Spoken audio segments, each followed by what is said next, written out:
Bienvenidos a Vibra tu Magia, el podcast que te acompaña a encontrar calma, inspiración y propósito. Bienvenidos a Vibra tu Magia. Este es un espacio hermoso para elevar nuestra energía, para abrazar la transformación. Hoy, en este episodio al que llamo Desarraigándonos, creo que suena mejor sanando nuestras raíces. A través de la sanación de las raíces podemos establecer un equilibrio en nuestras emociones. Yo soy Claudia Pérez, creadora de Vibra tu Magia, y hoy con una compañía inigualable, hermosa, a quien conocí no por casualidad, sino por causalidad. Te invito, Liliana Arbeláez, para que te presentes, que nos cuentes quién eres, y este espacio es para aprender y sanar nuestras raíces. Entonces cuéntanos, Liliana. Claudia, muchísimas gracias, estoy muy honrada de que me invites a tu espacio de Vibra tu Magia para compartir lo que es la experiencia de vida. No solo la experiencia de la profesional, sino sobre todo esa experiencia de vida que también ha sido un camino de autoconocimiento y de autotransformación. Entonces, ¿quién es Liliana Arbeláez? Yo digo, es quién estoy siendo, porque la que fui hace 10 años no es la que soy hoy, ni la que seré dentro de 10 años. Esta que soy hoy es una mujer en permanente autoconocimiento, todo el tiempo, aprendiz de la vida, hija de mi padre Disney, de mi madre Melba, siempre van conmigo, y luego entenderemos por qué concebirnos como hijos es importante a la hora de entender lo sistémico, aunque nuestros padres inclusive no estén en este plano. Madre de mi hijo Andrés, y una mujer que antes era buscadora, hoy ya no busco, hoy sintonizo, hoy sé que se trata de vibrar precisamente en esas frecuencias. Como profesional tengo formación como psicóloga, esa es mi formación de base, 2 especializaciones, una en docencia investigativa, entonces soy investigadora, me encanta investigar. También me formé en la Complutense de Madrid como especialista en atenciones psicosociales, y esa formación me permitió acompañar a muchas personas en todo el país víctimas de conflicto armado y de diferentes violencias.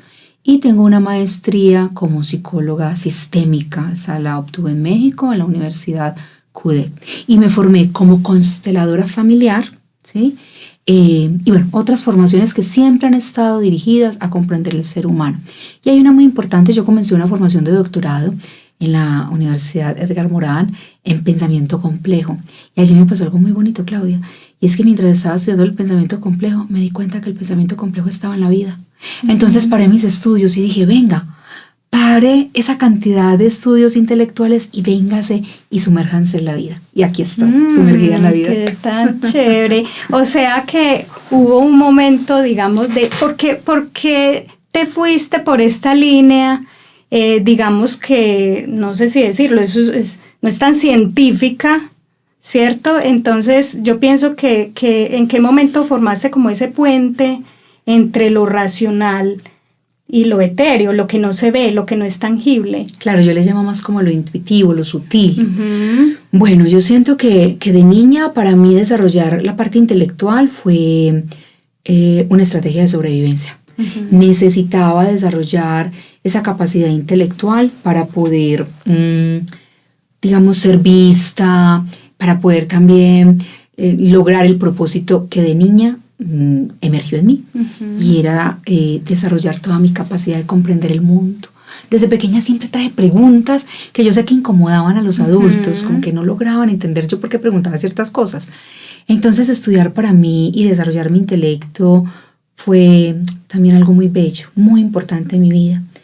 Pero cuando tuve a mi hijo nació a los 18 años, viví la depresión postparto. Uh-huh. Y ahí comenzó un despertar de mi vida. Yo siento que con Andrés hemos vivido ese ser madre e hijo, pero para comprender todo lo que implica la maternidad en mi clan. Uh-huh. Entonces comencé a repetir patrones de mi clan que yo desconocía completamente. Y a partir de la depresión postparto, entonces psiquiatría, psicología, recorrí todos esos caminos muy científicos, muy de la clínica. Allí pues inclusive dije, quiero estudiar psicología, yo quiero estudiar psicología. Ajá. Sí, porque comencé a estudiar un poquito tarde, ya la psicología, pero algo faltaba. Siendo yo una mujer del intelecto, de la investigación, siempre quedaba algo faltando. Y comencé, digamos, paralelamente, más o menos desde los 21 años, a recorrer caminos psicoespirituales, no religiosos, ¿sí? Me encontré con la meditación vipassana, me encontré con los médicos sintergéticos y toda la línea de espiritualidad de la medicina sintergética, me encontré también con los maestros y maestras ascendidos, con la Hermandad Blanca, por ejemplo, pero era un mundo que yo llevaba muy íntimo. Ajá. ¿Sí? Que no compartía con otros. Sí, yo siempre digo que estaba como en el closet. Sí. Y ahí llegaron las constelaciones familiares. Llegaron recuerdos sentada en una mesa con los médicos de Sintergética de aquí de Medellín, con Margarita Herrera, que es mi gran maestra de constelaciones. Y algo en el fondo de mi ser dijo, aquí hay algo importante. Yo ya venía recorriendo desde los 21 años el camino de la Kabbalah. La Kabbalah no adscrita a ninguna religión ni al pueblo judío, sino la Kabbalah como un conocimiento de la humanidad. Y yo ya venía entendiendo que somos luz, que somos espíritu, venía entendiendo que éramos más que un diagnóstico.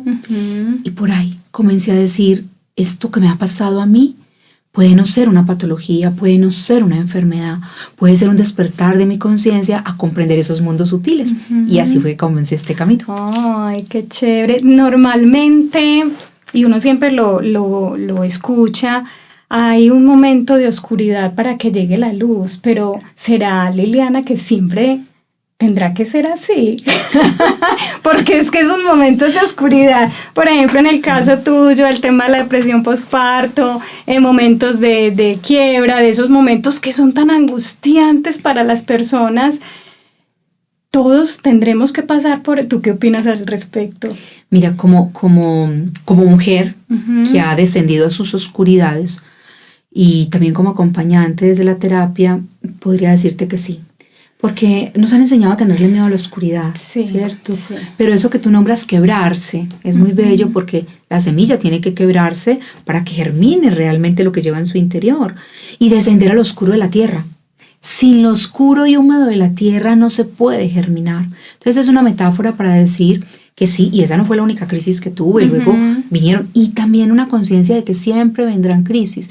Los japoneses nos enseñan que la palabra crisis es oportunidad, oportunidad de hacer un giro, oportunidad de ver algo nuevo nuevamente, de verlo desde otra perspectiva, y yo creo que para mí todas las crisis que he tenido, yo las bendigo y digo, claro, cuando estás ahí no es tan chévere. Sí, lo que pasa es que cuando uno está ahí uno dice, ay, quiero pasarlo, pero sabe uno que sí, bueno, si no abrimos a lo que nos está causando realmente, pues dicen que la tendencia es a que se repita o que se magnifique, que nos están tocando la puerta, venga que aquí hay algo que trabajar. Tal cual, así es. Entonces la crisis ahí es que transitarla, no evitarla, no negarla, tampoco maximizarla y dramatizarla, porque ahí aparece esa tendencia nuestra a ser víctimas. Víctimas, sí. Cierto, me quedé en el victimismo, no, me lo permito, desciendo a la crisis y ojalá nos acompañemos, eso también es importante. Yo entendí, y mira, ¿cuántos años llevo? Desde los 20 años que comencé este camino de autoconocimiento, tengo 52 y todavía sigo acompañándome, porque para mí lo terapéutico es cuerda de vida. Cuando tú desciendes necesitas una cuerda de vida de alguien que tenga una mirada, no necesariamente que sea mejor ni que esté iluminado, los terapeutas no somos iluminados, pero sí alguien que pueda estar en un lugar donde te pueda acompañar a salir nuevamente de allí. Ver como desde otra perspectiva el panorama para dar esas herramientas de aprendizaje para los consultantes o los pacientes. Tal cual. Liliana, entremos a hablar un poquito más acerca de las constelaciones familiares. Y en tu ejercicio profesional, ¿te dedicas únicamente a trabajar el tema de constelaciones familiares? O háblanos un poquito acerca como de esa gama de posibilidades de la psicología. Claro, entonces mira, yo tengo formación de base como psicóloga y de hecho me desarrollé profesionalmente primero como psicóloga social. Y entonces viajé por muchos lugares de Colombia acompañando víctimas del conflicto armado, mujeres víctimas de violencias. También estuve muy cercana al tema del suicidio, que ahí es donde conozco al doctor Cristian Vargas, que también pues, compartimos esa relación. Y luego la terapéutica me llamó. Yo no elegí ser terapeuta, sino que una compañera de la universidad comenzó a perseguirme. Y digo perseguirme porque literal, Lili, atiéndeme tú, Lili, atiéndeme tú. No, pero yo no hago terapia, yo solamente estoy dedicada a lo social y comunitario. Lili, no, yo quiero que tú me acompañes. Y un día en meditación, ya meditaba, se me reveló claramente la vida te está llamando al servicio. Entonces comencé con ella y todavía la recuerdo mucho y le agradezco porque me permitió venir a este espacio de lo terapéutico en el 1 a 1. Entonces, la psicología como tal, a mí y a los que se forman como psicólogos, nos da una amplia gama de posibilidades, desde la clínica, que parte del diagnóstico, que está muy de la mano con la neuropsicología, con la psiquiatría, ¿sí? Que está muy también en el ámbito hospitalario, pero también está la psicología educativa, que tiene que ver más con procesos pedagógicos. Y esto es muy importante que las personas que nos están escuchando, Claudia, lo escuchen y lo comprendan, porque uno va al psicólogo y muchas veces no entienden ese psicólogo en qué ámbito está acompañando. Entonces, hay muchas líneas para el desarrollo de la psicología y hay una que es la terapéutica, que es en la que yo, digamos, ahora acompaño. Lo terapéutico, si bien un psicólogo puede generar espacios de bienestar, donde no se patologiza, donde no hay un diagnóstico, donde no hay una historia clínica siquiera, sino que genera un espacio de bienestar, de conversación, también es cierto que no es únicamente territorio de los psicólogos. Hay personas que sin ser psicólogas pueden ser terapeutas, muy bien formados, con mucha ética y mucho profesionalismo. Terapeutas Reiki, terapeutas de trabajo, por ejemplo, corporal, terapeutas de danzoterapia. Hay muchas otras líneas que no requieren la psicología.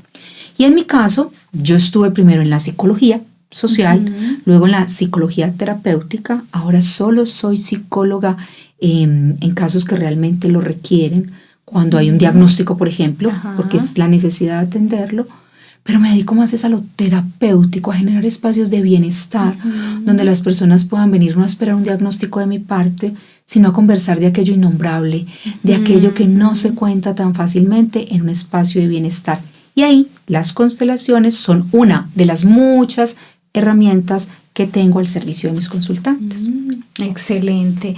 En ese caso, Liliana, cuando uno habla de constelaciones familiares, se está refiriendo únicamente, digamos, al clan del ADN que se va replicando generación tras generación. Y me ha llamado también la atención el tema, por ejemplo, que se habla de otras vidas. Pues hay series ahora, pues digamos que tomó un boom importante el tema de las constelaciones. Entonces, a veces me pregunto, bueno, el tema de la reencarnación y las constelaciones familiares van de la mano, son dos situaciones diferentes. Lo hablo desde la razón, ¿cierto?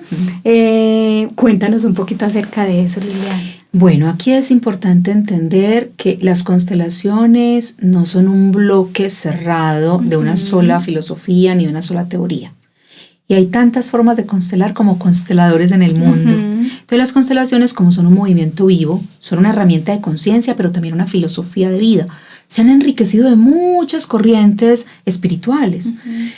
Pero vamos a hablar de su origen. Entonces las constelaciones familiares surgen en Alemania, en el ámbito hospitalario, en el Hospital de Hamburgo, con una médica psiquiatra que atendía a niños y niñas en situación con diagnóstico de psicosis y de esquizofrenia. Ahí realmente emergen las constelaciones familiares. Entonces, desde ahí podría decirte, Thea Schoenfelder, que es la madre de las constelaciones, posiblemente no tenía una visión de la reencarnación. Ella estaba atendiendo lo que emergía ahí con sus consultantes. Que era muy fuerte. Eso, lo que emergía. Pero Thea Schoenfelder ya se había formado como psicoanalista. Entonces ella sabía que los seres humanos cuando actuamos, nuestro comportamiento no obedece únicamente al mundo consciente, sino que hay un correlato inconsciente que precisamente por ser inconsciente desconocemos. Y las constelaciones permiten que ese inconsciente emerja. Listo. Pero hasta ahí, T.H. Schoenfelder pues tenía la visión de lo que es el inconsciente personal. ¿Qué es el inconsciente personal? Toda esa información que vamos guardando, inclusive en la biología, porque la memoria queda biologizada, desde que nos gestaron, el momento de gestación, los 9 meses o el tiempo que haya sido, el parto, los primeros años de vida, ¿cierto? A eso se le considera el inconsciente personal. Entonces, el nacimiento de las constelaciones familiares no tiene una visión de vidas pasadas. Luego llega Bert Hellinger. Bert Hellinger, terapeuta de familia también, de terapia primal, fue religioso, y aquí digamos que las constelaciones comienzan a tomar otro tinte.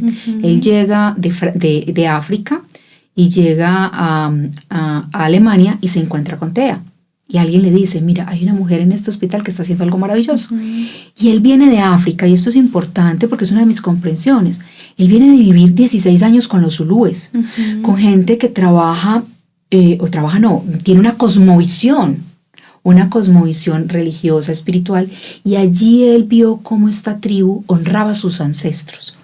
Cuando él viene y se encuentra con las constelaciones, a él le comienza a hacer clic, ¿cierto? Esto del inconsciente personal, y comienza a entender que también había un inconsciente familiar, ¿cierto? Que él no lo llama así precisamente, pero comienza a darse cuenta de ello. Y él enriquece las constelaciones familiares con lo que hoy conocemos como los órdenes del amor, que son pertenencia, jerarquía y equilibrio entre el dar y el recibir.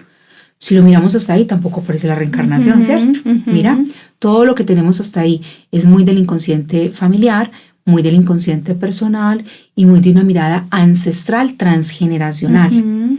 Donde, ¿qué dicen las constelaciones? Lo que tus abuelos vivieron y no pudieron resolver pasa a través del inconsciente familiar y también de la genética a las nuevas generaciones, para que las nuevas generaciones lo resuelvan. Y hasta ahí no estamos hablando de la reencarnación. Sin embargo, como las constelaciones están vivas y están ampliándose por el mundo, ya hay nuevas cosmovisiones que dicen, es que no solamente estamos impactados genéticamente e inconscientemente por nuestros ancestros, sino también por las vidas pasadas. Entonces, esto de las vidas pasadas podríamos decir que es relativamente nuevo en las constelaciones familiares. Ya le preguntas a Liliana, Lili, ¿tú crees que hay vidas pasadas? Digamos que más que creer, he experimentado, he tenido experiencias muy de orden subjetivo, por eso no se pueden medir ni cuantificar, pero son de orden muy subjetivo, personales y con consultantes que dan cuentas de que el ser humano en una sola vida que es tan cortica no logra integrar todo lo que realmente es el aprendizaje en el planeta Tierra. Entonces Liliana Arbeláez sí, no solamente lo cree, sino que lo enseña. Enseñamos en el Centro Gayamá que tenemos ciclos de vida encarnada en el planeta Tierra para poder aprender, y que todo aquello que no logramos aprender en la vida pasada pues nos queda como tarea para esta. El tema de... Yo creo que finalmente lo que cada uno de nosotros busca es despertar. Pienso que a través de la autoobservación consciente es muy importante.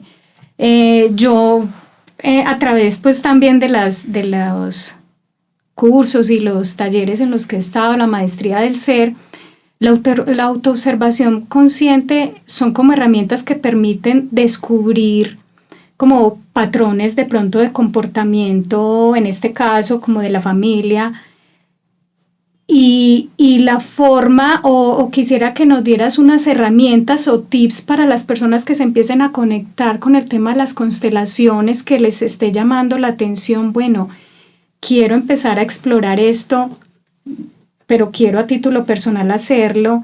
¿Qué tips nos puedes recomendar al respecto, Liliana? En casa, no sé. Claro, pero lo primero es decirles que las constelaciones familiares no son una superstición.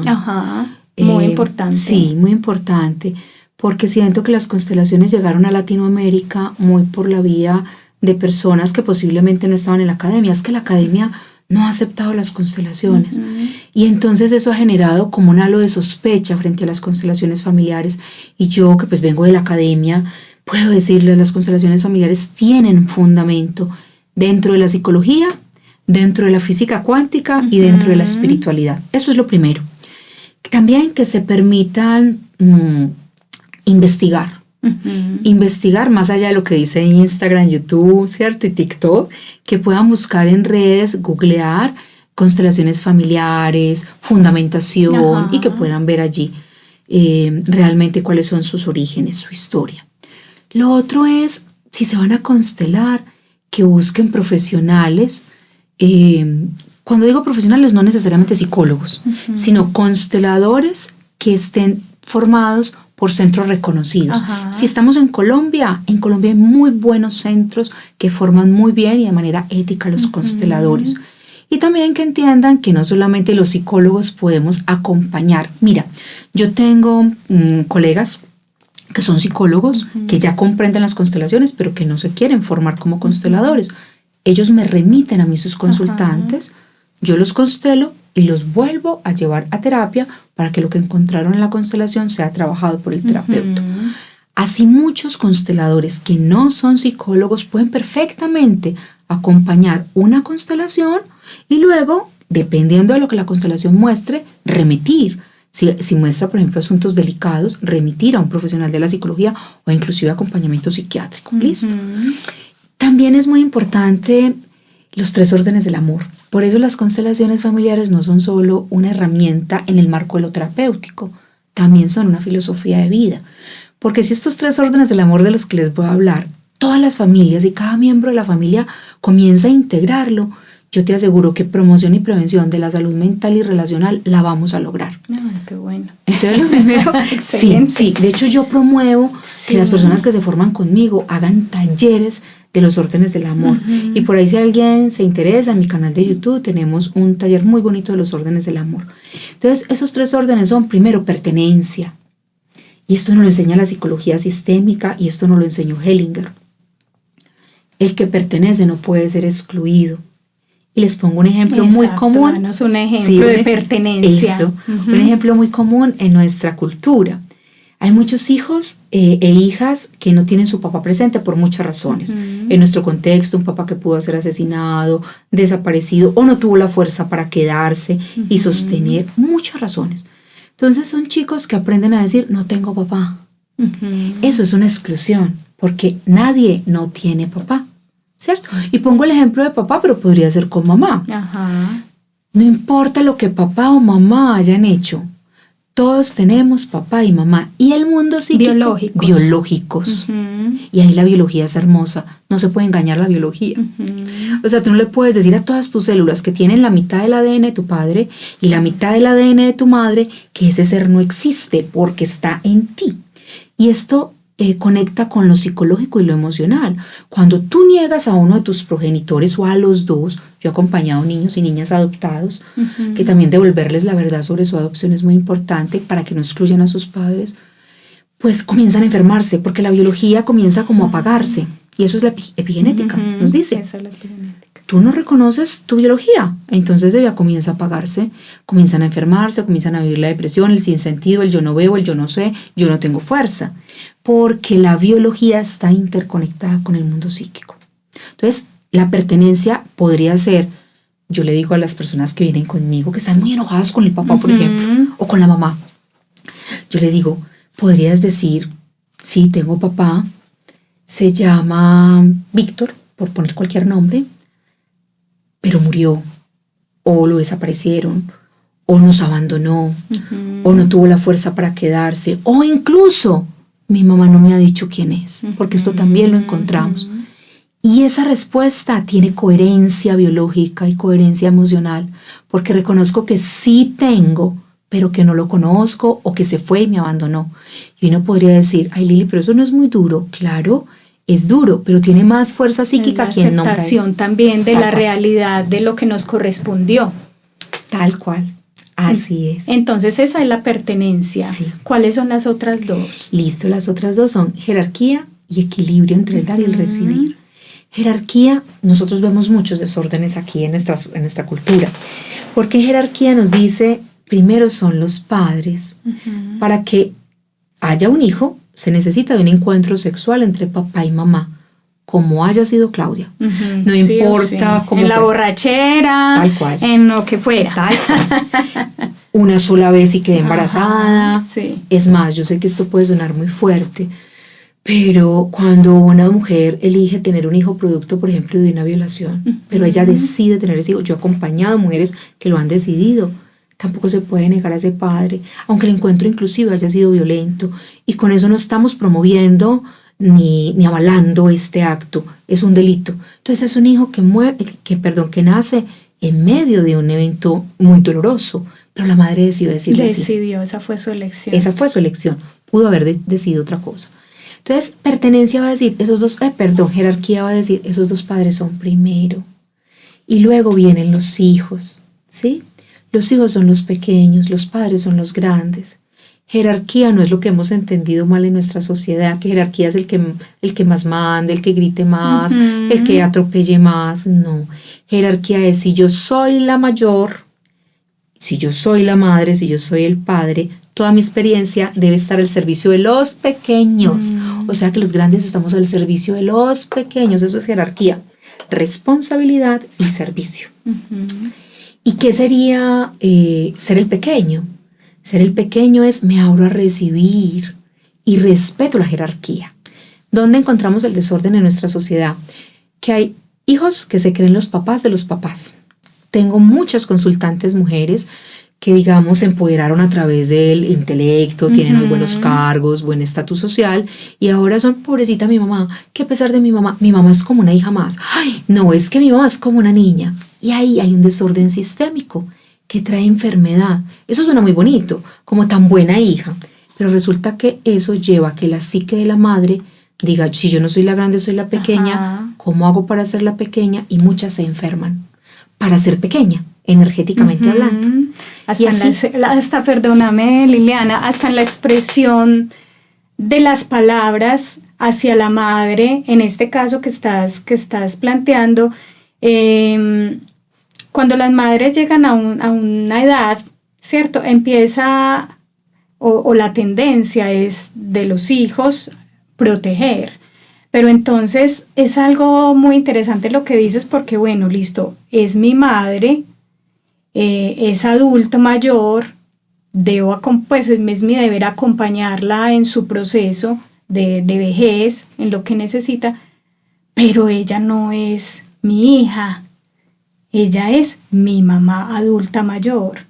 Entonces hacer conciencia de eso es demasiado importante, porque entonces lo que tú dices es que, bueno, si vamos a cambiar, es cambiar el rol. Si eso sucediera, estamos cambiando el rol. Entonces esto, no sé, energéticamente se está distorsionando esa jerarquía en el rol que le corresponde a cada quien. Lo estás nombrando perfecto. Hay una distorsión, de hecho podríamos decir que hay un ruido, porque la regla de relación nos da el rol. Y si yo soy la madre, no soy la hija, soy la madre. Incluso aunque esté a puertas de morir, soy la madre. Aunque esté enferma, soy la madre. ¿Y qué significa eso? Porque también hay una tergiversación ahí. Honrar padre y madre, que de hecho es un mandato de una de las religiones, ¿cierto? Y se ha entendido que honrar padre y madre es hacer mi vida como mi papá y mi mamá quieren. No, las nuevas generaciones tienen derecho a hacer su propia vida. Los hijos no nos pertenecen, pero honrar el lugar de mi papá y mi mamá es lo que tú estás diciendo. Aunque mi mamá esté enferma, aunque haya perdido inclusive su conciencia, no olvido que yo soy la hija y ella es la madre. No es tan fácil, porque el ego tiende a querer ocupar un lugar de poder, ¿cierto? Pero es muy bello cuando podemos decir, y yo lo digo por mi propia experiencia, por eso te decía que no solamente la profesional, yo en algún momento me desordené en la vida, ¿cierto? Porque bueno, mis estudios, digamos que mis posibilidades también económicas me llevaron a sentirme la mamá de mis papás, sobre todo de mi mamá. Y esto tenía que ver con una lealtad familiar. Cuando mi mamá murió, cuando mi mamá nació, mi abuela murió. Entonces mi mamá fue criada por una tía que hizo el papel de madre. Claro, el inconsciente sabe eso, mi inconsciente de niña supo eso, sintió esa tristeza y de alguna manera es, mamá, yo voy a reemplazar a la mamá que te hizo falta. Y ahí psicológicamente y de manera inconsciente me desordené. Entonces comencé a ser la grande, a ser su consejera, ¿cierto? Y ella de pronto a perder fuerza delante de mí.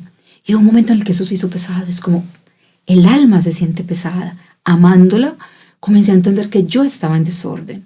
Muchas hijas reportan, pero ¿por qué si amo a mi mamá tengo enojo? Porque estás en un lugar que no te corresponde. Ese enojo te está diciendo que estás desordenada. Ocupar el lugar fue muy bonito, porque ocupar el lugar fue decirle, mamá, tú eres la grande, tú tienes más experiencia, no importa los títulos que yo tenga, no importa mis condiciones actuales, es más, las tengo gracias a la fuerza que tú me has dado. Tú eres la grande. Y les voy a poner un ejemplo pequeñito para que sepan cómo hacer esto con la mamá. Estaba yo en México, en una conferencia, de hecho, de Bert Hellinger, y se murió un hermano de mi mamá. Y me llamó mi mamá, me salí de la conferencia, mi mamá llorando, que se le había muerto un hermano y que ella aquí sola, sin saber qué hacer. En 5 segundos yo ya había cancelado la conferencia, o sea, en mi cabeza me había venido para Colombia, había cancelado, sí, o sea, había dejado mi lugar. Pero algo me dijo, recuerda que tú eres la pequeña y ella es la grande y tiene más experiencia en muerte. Claro, recordé. Esto que les estoy contando pasó en segundos en mi cabecita. Mi mamá ya había enterrado a su papá, ya había enterrado a su madre, ya había enterrado a su primer hijo, mi primer hermano murió, y había enterrado a una de sus hermanas, o sea que este era un segundo hermano. Y yo nunca había enterrado a nadie. Entonces le dije, mami, ven, cálmate. Mami, mira, tú tienes más experiencia que yo con esto de los duelos. Yo nunca he acompañado, o sea, no he vivido ese duelo. En cambio, tú sí, madre, tú eres la grande, tú sabes cómo. Le devolví el poder a mi mamá, el respeto en ese acto.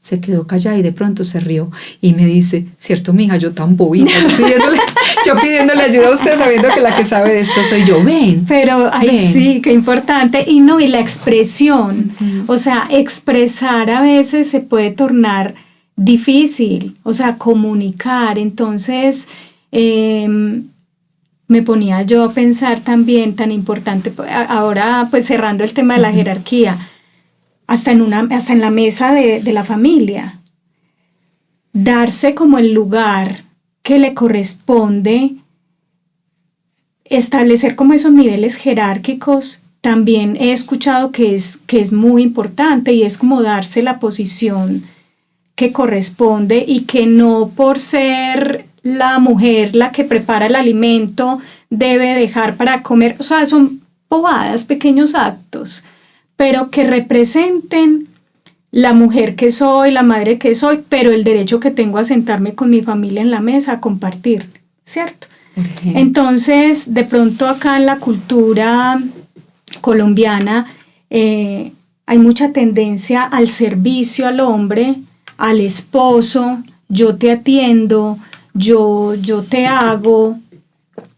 Lo digo pues hasta por mí, porque yo siento, llega la familia y yo como que siento que yo soy la que debe estar como ahí. ¿Qué nos puedes decir al respecto, Liliana? Estás tocando un tema muy importante porque en el mundo de la pareja no hay jerarquía. Entonces, la jerarquía existe entre padres e hijos, ¿sí?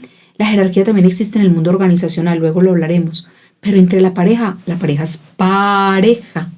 Entonces, ahí estamos apenas avanzando en la humanidad, porque antes, pues venimos de siglos donde la mujer estaba en sumisión. La cultura, eso es cultural. Una cultura machista, donde el hombre es más importante, más valioso, la mujer no, la mujer está al servicio de... Eso lo estamos superando. Y yo creo que no solamente lo estamos superando las mujeres, los hombres también. Los hombres están superando esto porque se están dando cuenta de cuánto enferma a una mujer estar toda la vida en ese lugar servil. Muchas mujeres se han enfermado porque nunca han ocupado lugar en la mesa. Eso que tú pones tan lindo. Sí. ¿Cuál es el lugar de la mamá en la mesa? ¿Cuál es el lugar del papá y cuál es el lugar del hijo? Ojo, jerarquía no significa que el mayor somete al pequeño. En este caso los padres no sometemos a los hijos.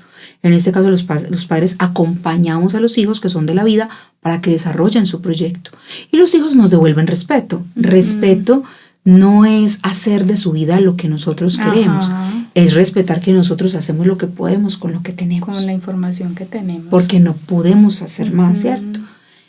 Pero en la pareja, esto, Claudia, es clave, donde en la pareja alguien se siente superior, desordena a la pareja y comienza a ocupar el lugar de papá o mamá. Y ahí la pareja se va a dañar. Porque resulta que tenemos en el mundo del inconsciente una información que se llama la prohibición del incesto. Cuando uno de los miembros de la pareja se siente superior al otro y no se siente en par, la sexualidad se va a ver afectada. Porque si yo tengo una pareja y me siento la madre de mi pareja, no puedo estar en un mundo erótico con mi pareja. Y entonces, ¿qué va a pasar? Que mi pareja me va a ver como su madre y va a salir a buscar novia. Porque el erotismo no se va a activar conmigo. Y ahí es clave, no hay jerarquía en el mundo de la pareja. No hay jerarquía y hablando de esto, yo pienso que todo finalmente se convierte en un equilibrio. O sea, no ir como que soy quien atiende porque está desequilibrado, pero tampoco tan arraigado o tan usted lava los platos y yo lavo tal cosa. No, yo creo que para que un matrimonio fluya debe haber siempre un equilibrio y unos acuerdos, pues también muy importante. Ay, no, tantos temas. Hay tantos Pero temas. no nos vamos a dejar del equilibrio porque lo estás tocando. Es que estás tocando que es el último orden del amor. Ah, ok. ¿Cierto? El último orden, entonces recuerden, pertenencia. Ese es el orden. El desorden sería la exclusión. El segundo es jerarquía. El desorden sería el desorden. O sea, me desordeno jerárquicamente. Y el último es el equilibrio, ojo, entre el tomar, el dar y el recibir. Y se los voy a explicar así sencillito.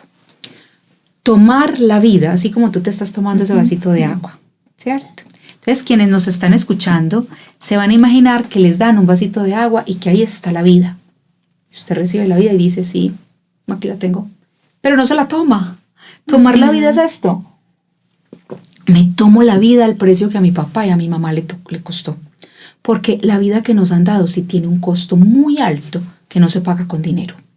El costo del sí a nuestra vida, en las condiciones que hayan sido.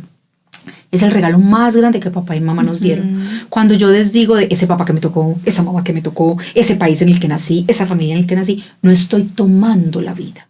Pero cuando yo tomo la vida biológica, no, pero es que yo con esta genética y con esta nariz con la que nací, ¿cierto? Ojo, tomar la vida es al precio que costó, tal cual como es. Cuando yo recibo esa vida, la dignifico y hago algo bello con ella, ya estoy listo para dar y recibir. Entonces, de los papás tomamos la vida y nunca se la podemos pagar. Que hay hijos que dicen, no, es que todo lo que me han dado. No, a los papás no se les paga la vida, porque es el regalo más grande que a través de ellos nos llegó. Entonces, cuando los hijos dicen, yo trabajo para pagarle a mi mamá todo lo que me ha dado, no es orden, eso es caótico. Yo puedo ser solidario con mi madre, con mi padre, que están en situaciones económicas desfavorables, de salud. Pero si mi idea es pagar lo que me dieron, eso es arrogancia, porque no se paga lo que los padres nos han dado. Somos solidarios con ellos. Cuando yo tomo esa vida, la honro, me siento feliz de donde nací, de mi familia, y veo que hay cosas que hay que transformar, y ya entro en la relación de pareja, o con mis pares, inclusive con mis hermanos, con mis colaboradores en una empresa. Ahí sí está el equilibrio entre el dar y el recibir, porque con los papás la relación siempre va a ser asimétrica. Ellos dieron lo más grande, yo no les puedo equilibrar eso. Pero entre la pareja o entre mis congéneres, si tú me das un poquito, yo te doy otro poquito. Y ahí también viene otra clave para el mundo de la pareja. Hay gente que aprendió a que lo tenían que dar todo. El que lo da todo se queda como. Si yo te doy toda mi agua, ¿cómo me quedo? Sin agua. Y entonces, ¿qué voy a esperar luego? Me dan. A ver quién da el agua. No, yo te doy un poquito y tú me das otro poquito. Ese es el equilibrio entre el tomar y luego sí doy y recibo. Quien no ha tomado la vida de sus padres tiene el vaso vacío, no tiene nada que recibir, no tiene nada que dar. Son personas que se quejan, son víctimas, todo el mundo le debe, no están conformes con nada, nada es suficiente. Y en el mundo de la pareja van a pedir que la pareja les dé lo que ellos creen que papá y mamá no les dieron. Entonces nunca están en equilibrio, siempre están en desequilibrio. Del otro lado están otros seres humanos que creen que ellos son los únicos llamados a dar, los que sufrimos del síndrome del ayudador. Ajá, que también hay muchos. Y para terminar, el síndrome del ayudador desordena las relaciones de pares. Porque si tú y yo somos pares, y yo creo que yo soy la que siempre te tiene que dar, te voy a poner en deuda, porque tú te vas a sentir pesada con todo lo que yo te estoy dando, ¿cierto? Entonces, muchas veces es importante en el mundo de los pares decir, no me des más, ¿cierto? Poner el límite, no me des más. ¿Para qué? Para que haya un equilibrio entre el dar y el recibir. ¿Se entiende? Sí, total. Muy importante estas 3 leyes, Liliana. Las constelaciones familiares, eso es un tema muy apasionante y finalmente, yo no sé cómo estaremos de tiempo, en el tema vamos a volvernos un poquito tú como terapeuta, tú cómo te blindas, o sea, es que yo pienso que tú recibiendo tantos consultantes con tantas cargas emocionales, yo admiro a las personas que hacen terapias de cualquier tipo porque energéticamente eso puede pesar bastante. Uno cómo se blinda emocionalmente para esto. Bueno, la palabra que usas que es blindarse, desde mi experiencia no es la adecuada, porque mira que es un carro blindado, algo a lo que no le entra nada, ¿cierto? Para ser terapeuta se necesita un nivel de permeabilidad, como las células. Las celulitas que tienen su membrana, y para que haya una osmosis adecuada, ellas tienen que estar semipermeables para que entre y salga información. Entonces, cuando estamos en el espacio terapéutico, quien se ha entrenado bien, porque eso también se aprende, o sea, esto no viene como un chip instalado, esto hay que entrenarse, ganar capacidad, ganar habilidad. Sí, porque yo creo que al principio, por lo menos, debe costar. Sí, pero la clave está. Entonces, varios tips. Lo primero, que hay que estar entrenado. Yo recuerdo muchas historias de personas que me han dicho, es que yo me puse a escuchar a mi vecina y fue tanto dolor y yo terminé llorando con ella. Claro, porque no estás entrenado para poder mantener lo que se llama la sana distancia. No es blindarme ni cerrarme, sino la sana distancia emocional y la empatía necesaria. La sobreempatía no es propia de un buen terapeuta. Un terapeuta puede escuchar una historia muy dolorosa y me ha pasado. Y se me lagrimean los ojos. Y esa es mi empatía humana. Pero si yo entro en el mismo nivel del drama y el dolor que mis consultantes, ¿quién ayuda a quién, corazón? ¿Cierto? No, nadie. Eso. Para llegar ahí, ¿qué se necesita? Primero, entrenarme como terapeuta, como consteladora, hacer mi trabajo terapéutico. Porque resulta que si viene alguien a contarme una historia muy dolorosa, de algo que también tiene que ver conmigo, yo voy a entrar a proyectar y a recibir las proyecciones de esa historia. Entonces un terapeuta necesita trabajarse para poder estar en su centro. Claro. Y en mi caso tengo prácticas. Medito todos los días para poder estar en mi centro. Tengo prácticas energéticas de respiración. Ahora inclusive me estoy acompañando con una tecnología nueva también de frecuencias de vibración para ayudarme a tramitar todas esas vibraciones, limpieza energética de los espacios donde yo acompaño. Todo eso ahorita nos puede ayudar. Pero en esto ya voy a tocar un tema muy espiritual que es muy mío. Siempre estoy acompañada de lo más grande, ¿cierto? De los ángeles. No soy angeóloga, pero para mí las frecuencias de los ángeles son hermosas y siempre están conmigo. Y siempre, como también lo enseñó el gran Maestro Jesús, ¿cierto? Que es uno de mis grandes guías y acompañantes, siempre están conmigo estos seres. Entonces, desde ahí reconozco mi oscuridad, mi humanidad, lo que yo tengo que estar trabajando, acompaño al otro sin sentirme perfecta. Humanita, Claudia, humanita. Y desde ahí también cuando se me hace agüita el ojito le digo a mi consultante, uy, tu historia es muy fuerte, me conmovió, me lo permito, pero guardando esa distancia para poderlo acompañar. Qué bonito, sí, porque yo pienso que cada uno de nosotros, así no seamos terapeutas, estamos escuchando a una amiga, contarnos algo fuerte. Aprender a escuchar es muy importante. Escuchar su historia y no tiene uno que dar consejos, pues, o sea, no es necesario. El solo hecho de escuchar en apertura del corazón, yo creo que cuando una persona está expresando, se está dando su respuesta.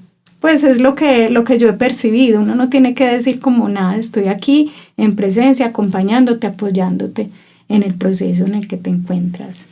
Hay situaciones en las que sí es necesario. Digamos que la mayoría del tiempo en mi consulta yo estoy así como tú dices, escucha activa, amorosa y sin juicio, acompañando, pasando el pañuelito, pero también es necesario entender que hay momentos y situaciones donde las personas no ven, y ahí es donde las constelaciones sirven, y ahí es donde el acompañamiento terapéutico con una pregunta, con un señalamiento, con un ¿te escuchaste lo que acabas de decir?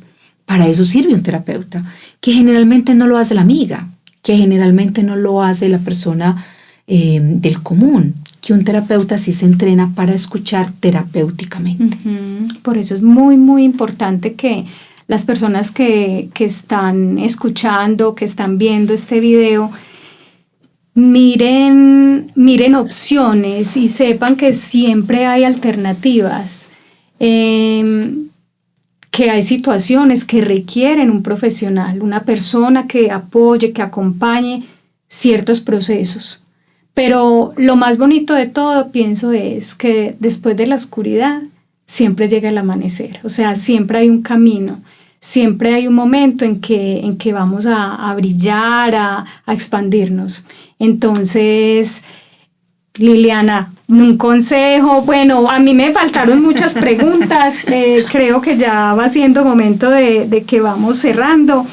Pero quiero que nos des un consejo para trabajar el tema de las constelaciones, quienes quieran, y que nos compartas pues tus redes sociales, claro, obviamente, claro. Nos cuentes cuáles son y como ese tips. Hay tips que a mi modo de ver con lo que hemos conversado es la aceptación de quien soy, el agradecimiento infinito de quien me creó, nuestros padres y sus ancestros, y desde en la medida que nosotros aceptemos quiénes somos, pienso que el camino se va haciendo no tan fuerte, no tan duro, y buscar ayuda si se requiere. Claro que sí. Yo hace poco dije una frase en un evento que estuve en Bogotá. Dije, creo que ya no escribo para los que me anteceden ni para mis pares. Escribo para las nuevas generaciones, porque realmente las constelaciones familiares y todas las líneas de constelaciones, porque hay varias, trabajan porque las nuevas generaciones reclamen un derecho divino que tienen, y es el derecho de hacerlo diferente. Ningún hijo vino a clonar a su padre, ningún hijo vino a clonar a su madre. Vinieron a ser ellos, vinimos a ser nosotras. ¿Y qué pasa con esos mandatos y lealtades familiares que nos están diciendo, usted no puede ser usted, usted tiene que ser, estudiar lo que yo quiero que estudie, trabajar en lo que yo quiero que trabaje, comportarse como yo quiero que se comporte, creer inclusive en lo que yo creo? Y ahí vemos muchos conflictos familiares. Y resulta que esto se trata del respeto y el derecho que tienen las nuevas generaciones por hacerlo diferente. Y ojo, que las antiguas generaciones, los anteriores, necesitamos comprender que si lo que hemos dado, lo hemos dado de corazón y lo hemos dado en ética, en cuidado, confiamos en que lo que sembramos va a estar bien. Fue una buena siembra. Fue una buena siembra. Ese es nuestro trabajo. Y las constelaciones también vienen a decirnos, podemos liberarnos de esos patrones y de esas creencias que han hecho tanto daño. Violencia, sumisión, violencia de género, diferencias tan abismales entre los hombres y las mujeres. Yo cuando veo a estos nuevos chicos y chicas que vienen a mi consulta, entre los 28 y los 35, que están mirándose como pares, que están apostando por hacer terapia inclusive desde novios. Me encanta cuando llegan y dicen somos novios, pero queremos hacerlo desde esta manera, desde este lugar. Los celebro porque ellos están comprometidos con el autoconocimiento. Si tú no te conoces, no pretendas que vas a ser buena pareja. Si tú no te conoces, no busques o exijas que te vean como buen padre o buena madre, porque posiblemente eso que no conoces es lo que le está haciendo daño a tu pareja, a tu hijo, a tu hija, ¿cierto? O a tus padres si eres hijo y no te estás conociendo. Entonces esa es la invitación. Busquen espacios de autoconocimiento. Hay muchos ahora, muchas herramientas de conciencia con las que resuenes. Con las que resuena. Bueno, cuéntanos cuáles son tus redes sociales, dónde te podemos encontrar, Liliana. Claro que sí, miren, en mi canal de YouTube con Liliana Arbeláez, ustedes googlean Liliana Arbeláez N, le pongo la N de naranjo para honrar a mi madre. En Instagram, lilianaarbeláez.terapeuta. Y para atención ya al cliente tenemos el WhatsApp de atención, que es más 57, siempre lo digo porque hay personas de otros lugares, de otros países que también atendemos, más 57 315 513 7238. Ay, excelente, yo estoy feliz. Liliana, muchísimas gracias. Me encanta esta conversación y yo sé que habrán otros momentos porque es un tema bien amplio. Nuestros amigos de Vibra tu Magia, muchas gracias por estar con nosotros, por compartir este espacio. Si resuena con ustedes, compártanlo. Lo que pretendemos es crear momentos de bienestar, herramientas que nos puedan acompañar, que podamos en la medida estar tranquilos, felices, dispuestos y saber que la vida es mágica, que este camino uno piensa que es largo, pero yo tengo 53 años y me parece que tuve 15 hace poquito. Entonces esto es muy cortico para que lo disfrutemos y vivamos este camino con amor y con mucha magia. Muchas gracias. Gracias a ti, Claudia, por invitarme. Ay, gracias, Liliana, por este espacio. Ay, qué bella.